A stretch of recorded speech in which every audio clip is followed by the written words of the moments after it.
my name is Janelle Marie Amo. I am a wheelchair user, using it for mobility due to my condition that I have called lipedema. What it is essentially our body fills up with fluid constantly, and our body cannot drain the fluid because our lymphatic system isn't working correctly.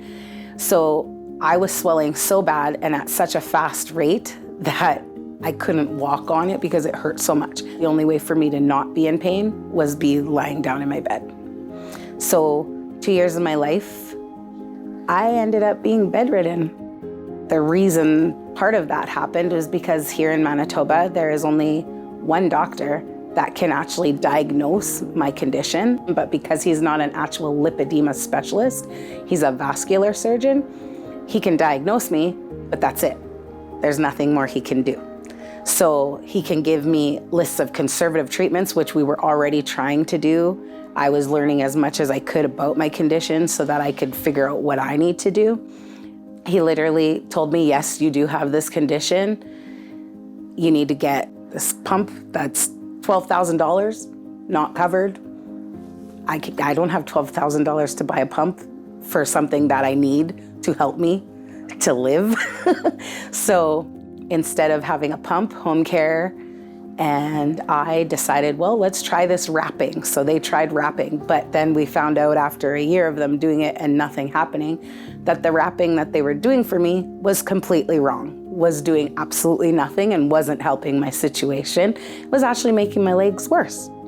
Most doctors and nurses that I was being sent to, because I was being sent all over the place, oh, I've never even heard of this condition. In my journey, just to get my wheelchair was a whole bag of worms. I didn't even know about the programs that are out there that help you to access a wheelchair. So here we were renting wheelchairs from different stores, and I finally got told, oh, we're gonna have an OT and they're gonna assess you for a wheelchair. And I was like, okay, what do we do next though? Because where does this wheelchair come from? Oh, Manitoba has a program. I was like, what? They actually have a program that I could have been using this whole time, but I didn't know. So the OT came out, did the assessment, and I'm all excited because I'm like, yes, I'm gonna get a power chair, this is great. They tell me they have to get an approval and everything like that. Approval shouldn't take long. We got the approval probably in about 6 months. They measured me for my seating and everything before I actually got a chair. They ordered me the wrong seating. So then we had to wait. I had to pay for that out of pocket, and I had to waste $2,500 on seating that I could no longer use. So then I had to figure out, how am I going to get seating for the new chair that I'm getting? So I ended up doing a lot of research on my own, trying to figure things out. That was tough, but I did end up finding myself a grant and got my OT to write a letter supporting me so that I could get this grant, so that I could get money to purchase my seating. So we bought new seating. I didn't end up getting my actual power chair for 3 years.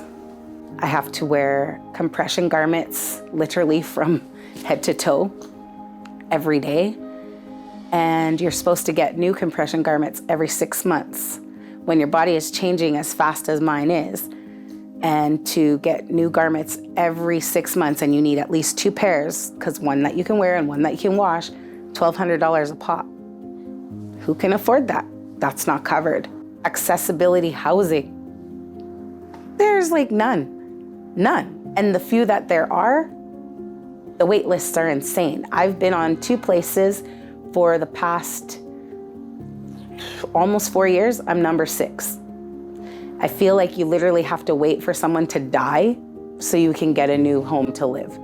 People need housing, accessible housing that works for them, that works for us properly, so that we can get in and out of doorways, so that we can cook in our kitchen. Even the place I live in now, I have a kitchen and I hate cooking. And I love cooking, but I hate it because it's not accessible properly for me. So I live in an accessible home, but there's so many things here that even need to be done. Housing needs to be done appropriately so that people can live comfortably and live as independently as we want to or need to. I was diagnosed now almost 4 years ago. So I'm adapting to living life with a disability. Things definitely do change when you're trying to find services, when you're trying to access services. The only reason I got answers is because I kept fighting and I kept pushing to find out what was wrong with me, because I was tired of being sick.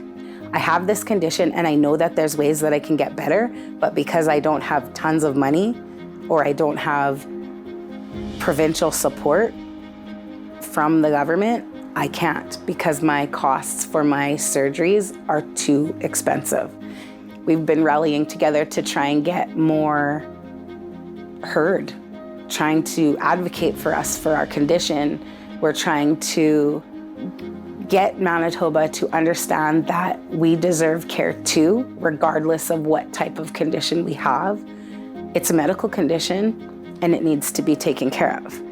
I think I should still be able to work until I'm 65. I still have a lot of time until that time comes, and instead I'm sitting at home on CPP disability. We deserve to have the same rights as everybody else. And it would be lovely if we could have candidates that really wanted to make a difference. They actually wanted to help the community, whether they want to go to school, get a job, get proper housing, get proper care. Do those things for us.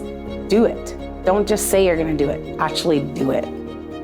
I'm a very determined, very active person in this world, and having to ask for help is probably one of the hardest things I've had to learn since I got sick.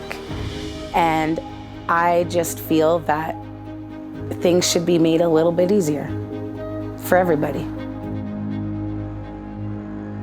Who matters?